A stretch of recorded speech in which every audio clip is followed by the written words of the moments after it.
Okay, welcome. I want to talk a little bit about typography in programming languages.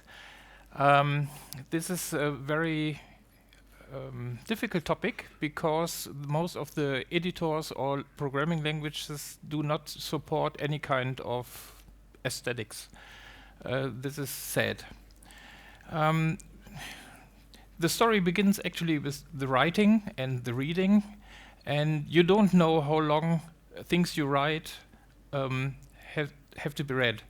And so it's a very good idea to do it in a well-defined manner. And as you can see, a long time ago, someone wrote this, and you see a well-defined structure. For example, you see lines, and maybe other structures can be seen. And I don't think that they assume that this will, that the information will be kept for a few thousand years. So with programming, I think it's not for that long histories, but it would be a good idea if our programs would also look very good. Most of the things we learned are from the Romans. The Romans themselves didn't invent anything. They stole everything from the Greek. But this is very important for us because we are still using these letters. So when we see a font New Times Roman, then the Roman refers to those Romans. So this is a style we used almost 2,000 years ago, more than 2,000 years ago. When Gutenberg started printing with movable letters, he could also have done it like the Romans did it, but he wanted not to change what was standard then. At that time, everything was written by hand, and so he chose something which looked like written by hand. This is why he chose that font. It's like with cars. The first cars looked like carriages without a horse, and so it's the same here. Now we were able to publish things a lot, and even if paper or parchment was very expensive, you see that aesthetics played a very big role there. They had a lot of space on the right side, and they didn't use the space because they thought the golden, how we say, Schnitt. The golden ratio is very important. So everything had a value, it was well defined, they used it for several hundred years, and there was no reason to change it. To choose a different font doesn't matter really. It's a good idea to have a font which has specific characteristics so that they can be read very well, they can be remembered very well. So you can choose the proper font for your purposes. For a newspaper, for example, it's not very good to use these handwriting things because you cannot read it so fast as you can read, for example, the Times font. And people had thought a lot about this, how to define characters so that they allow your eye to flow above the text and to comprehend what's written there. The Times is very important for us because Times is the Times New Roman font is a font which is very popular. For example, the German Telekom or Apple, for example, use the Times font. And you recognize it. So if you see something written in Times and it remembers you of Apple, or then you know it's Times. The ability to print led to the wish that we can print also for single copies. And the single copies,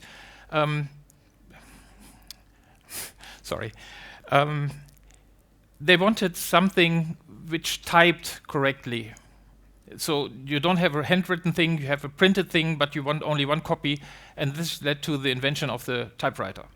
The typewriter had a problem because if you write as we write, then an I, for example, will need less space than an M, And this is not very practical. So the inventor of the typewriter said, okay, let's use letters which have a monospace, have a fixed width. So we have a monospace font, and with the monospace font come a few problems, but we'll see that. So this is an example for a font. You see we have the whole alphabet, and everything has the same spacing. So the M is very narrow because it has to fit in the same space, and the I has additional linings which are not necessary, but are necessary, otherwise the space would be too big. But we will see that also. For example, you have here 4 different fonts. You have a font with serifs. These are the small things at the letters. You have a font without those serifs, then it's called sans serif. And you see that the I and the M have totally different spaces. And if you have a monospaced font, then everything looks the same, but it doesn't look as good. For example, the spaces between the G and the R in one of the monospaced fonts are very, it's too wide. And if you take a look at books or something, then they try to give you, let's say, some sort of gray appearance. You don't want to have black spots and white spots. You want to have something which is,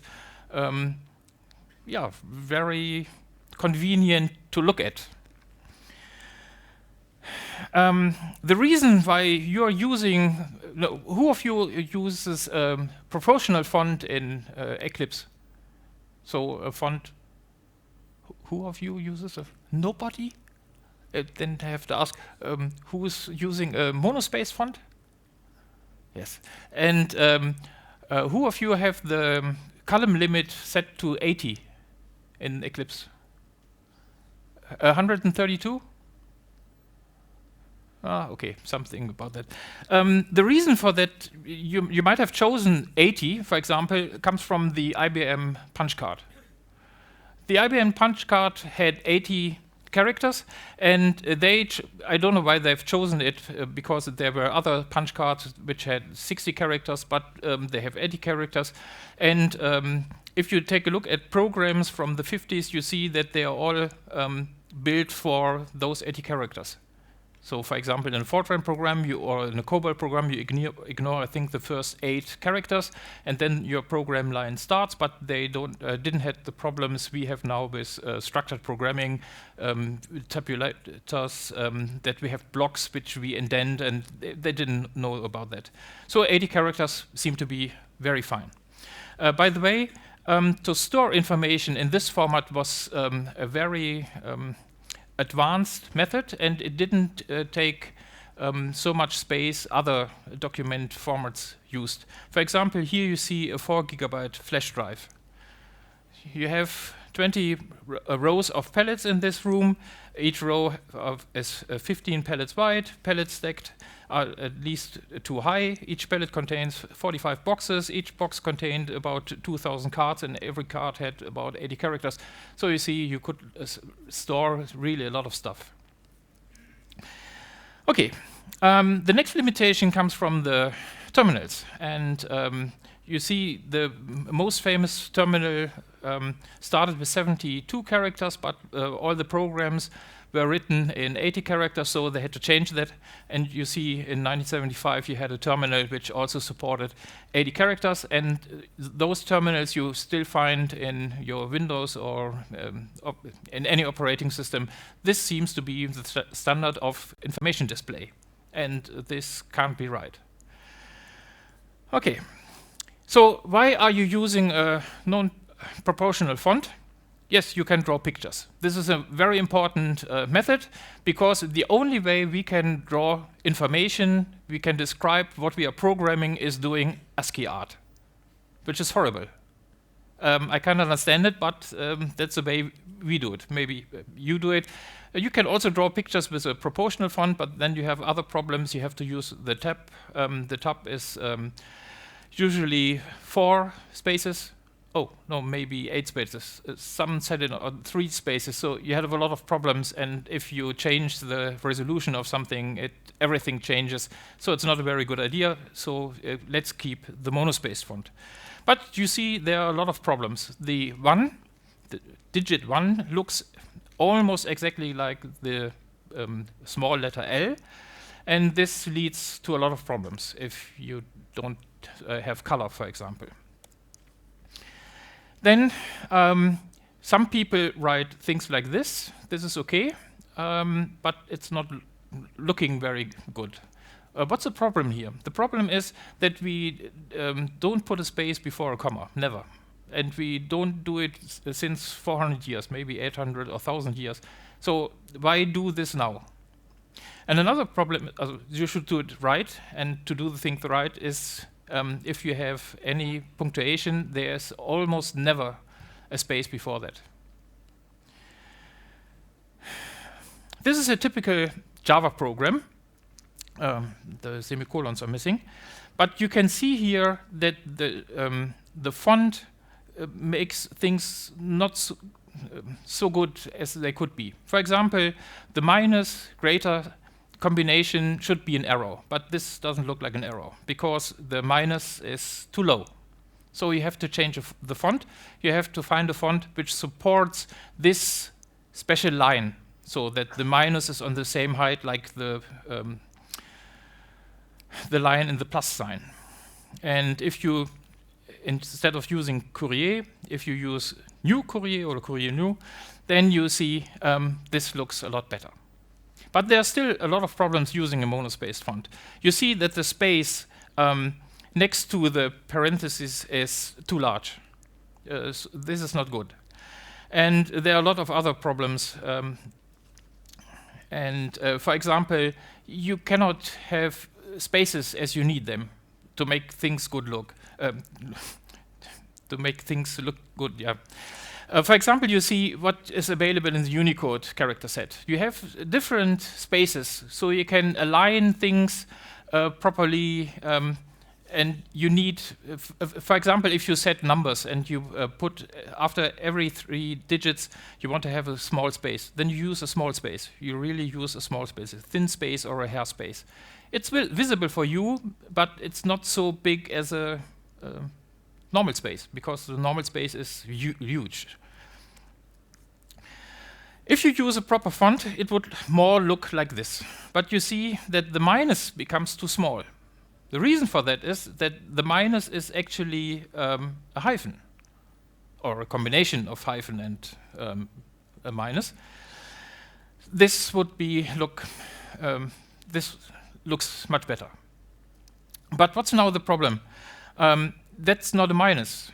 That is a minus, but it has a different Unicode than the hyphen minus.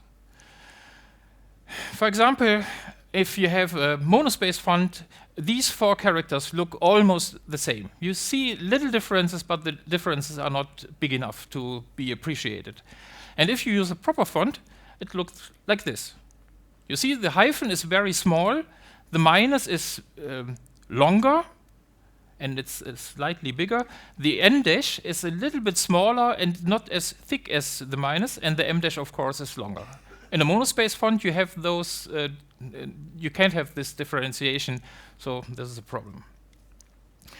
And if you had a real programming language, then you would do it like this way. So an arrow would be an arrow, and a mapping arrow will be a mapping arrow, and so on. This is an example with the coloring used by Eclipse, and yeah, this is what we write in Java. But what we would, if we change the font, it would look like this. And as you can see, the minus sign is too small. But if we could do it right, it would look much better. And it wouldn't only look much better; it would be more understandable for beginners. Because the not equal sign, for example, is something they have learned in school. They know what this is. What an exclamation mark and an equal sign means, we don't know. We have to learn this. And we wouldn't have to learn it if we could use a proper font. And this is the way how we would like to do it. Next year there will be a programming language which supports typography, and you can write things like this and it will be calculated correctly. And you can use the sum, and you will have whatever you like. And especially in documents, in the documentation, you can have pictures and whatever you need. I have to close, so thanks for your attention. Use proportional fonts, also with no serif, because the display resolution is high enough to make it right today. And because we're here in Antwerp, you can go to the museum.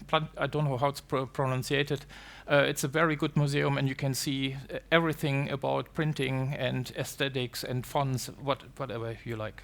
But thanks.